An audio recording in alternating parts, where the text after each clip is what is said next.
there. Welcome to the Forager Chick channel, and welcome back if you're one of our regulars. Today I'm going to talk about something just a little bit different. I know, it's not the usual. Are you prepared? Do you have skills? Skills, not tools, not just tools, skills. We're going to talk about that in just a minute. I'll be right back.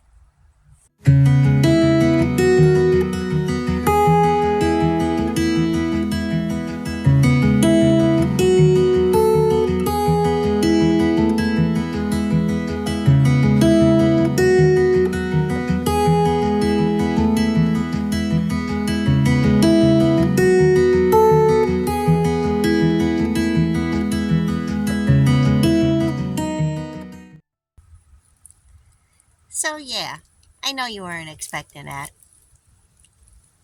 but right now there's so much going on in the world, and you know that yes, this is different from my normal videos that I put on there. But I was thinking about this because I've been watching lots of survival videos and prepper videos, and I tend to see a lot of the same stuff. I see, do you have food in your cupboards, in your pantries? Are you stocked up to the gills with flour, rice, beans? Do you have water? Do you have, let's see, I'm trying to say these words without saying the words. Do you have protection for your house and your family? Do you have pew-pews? You know what I mean. If you don't know what I mean, you'll know what I mean. Anyway, that is all good, you know, to have those things. Absolutely. I want everybody to do that. It's a good idea to be prepared for any type of situation. But do you have the skills to get more of what you need later on? Let's just say, yeah, if you have a hurricane, tornado, you know, the normal old kind of stuff, something where it's just like, you need to be prepared for a couple of days, ice storm, power goes out. But what if, you know, this is out there. This is, again, not my usual stuff. But what if you had something that was long-term power outage? I mean, long-term like EMP. And if you don't know what that means, go look it up. But I mean long term, because if an EMP type event happened here in America, it would knock out power, it would knock out all your electronics, your cars, anything with an engine, any type of electricity, the technical thing, everything. And it wouldn't be for a day, a couple of days, a week, a couple of weeks, month. It could even be longer than months or years. I know this is extreme here, but you never know why you have to learn the things that you have to learn until something happens.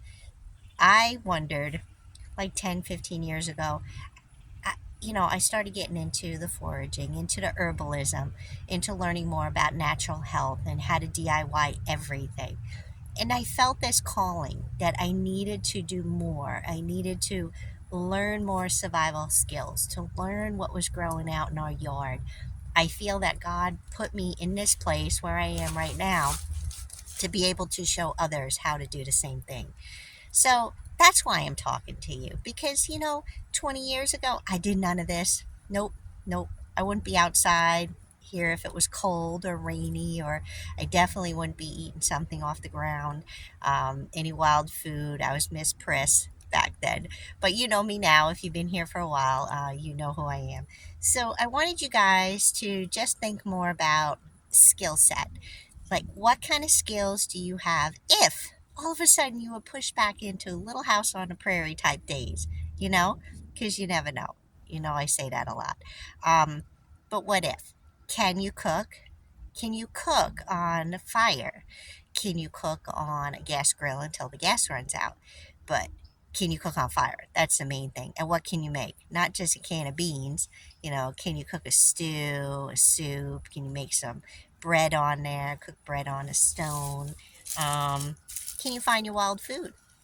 That's the most important thing. That's where I can help you out. So if you do need help learning to identify food, I do have several other videos that I will put up here, that'll link you to them and you can check them out. But I wanted you to think about that. And what special skill sets might you have that could even help somebody else? Maybe you're a blacksmith.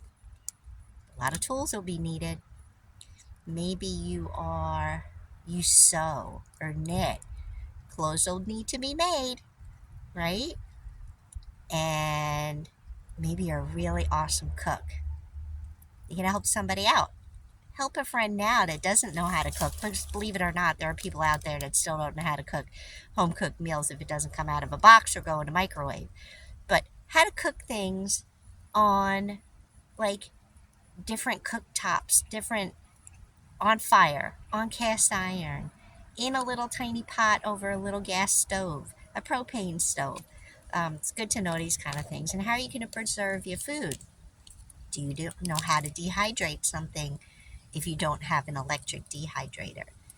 Do you know how to make a solar oven? That's something I still need to learn. I would love to learn how to do that. And then, how are you going to put up all your food? So again, preserving, dehydrating. I'm sure canning is possible without a regular type stovetop. I'm sure you can do it over fire. That's the way they used to do it. Pickling is another way of putting up food. Pickling will preserve fermented things. You can preserve for long term. But how are you going to go find your food? A lot of people talk about, well, I'll just go get me a squirrel, I'll get me a deer, I'll get me a rabbit. Well, those things will be gone sooner than you think if this is a long-term type of situation. Now, I know, again, don't leave me yet. I'm not really crazy. I promise you I'm not. But I like to be prepared and thinking what could happen. And then if it's something less than that, and I only have power out for a week or 2 weeks or even a month, I'm good to go, right? But it's nice to know what might happen if the power was out longer than that. And so that is why I've been putting things up, and I'm learning more and more about the different wild foods that are out here all year long, not just in the spring and the summer. I'm out here now in December. It's beautiful. We found us some nice chickweed because that's my favorite herb. I got some purple dead nettle in there. I found a couple of puffballs. I think I have 4 or 5.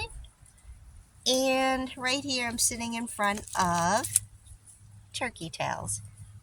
You see that? Turkey tails. I'll get a close-up of those in a minute. I've had those on my video a lot on my channel. But turkey tails are great for your immune system. So keep that immune system strong. And let's see what else I can think about for survival skills. Yes, of course you need to learn the normal survival skills. How to start a fire. How to make camp out in the wild. How to stay out overnight in the wild. Yeah, I have yet to do that all by myself. I will do that in 2024. That is a promise. I will do that. But, most people say too that if something was to happen, I'm going to go run into the woods and bug out in the woods. I've said that too. But after reading a lot more and seeing a lot more and hearing things from different people, no, I am not. You don't want to be alone when something like that happens. You want a small community.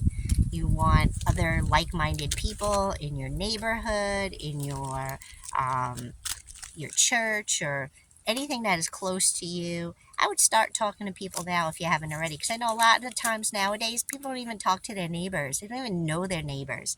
And if you live in the country, a lot of times you're out by yourself, and you just deal with your own farm animals and your own land, and you don't really associate with a whole bunch of people.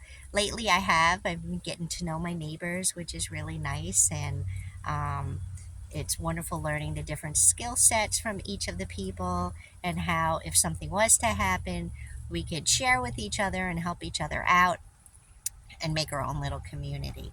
So this was just a little short video. I just wanted you to think out of the box for a minute, and just think for a minute. I would love for you to do this. Seriously, think for a minute. If something was to happen, if there was a long-term outage in your area, what would you do? And that's just talking about skills. There's a lot more to that. But I'm not going to get into all of it now because you'll think I'm totally off my rocker. But I'm going to get back to doing what I love most, and that is foraging with my doggie. Levi's over here. We're just sitting in the ground. Hey, Lee. Hey, Lee. Hi, bud. We're sitting here with all the little turkey tails. And I'm going to forage some more and see what else I can find. Maybe I'll get real lucky and find a lion's mane. So, peace out. Have a beautiful day.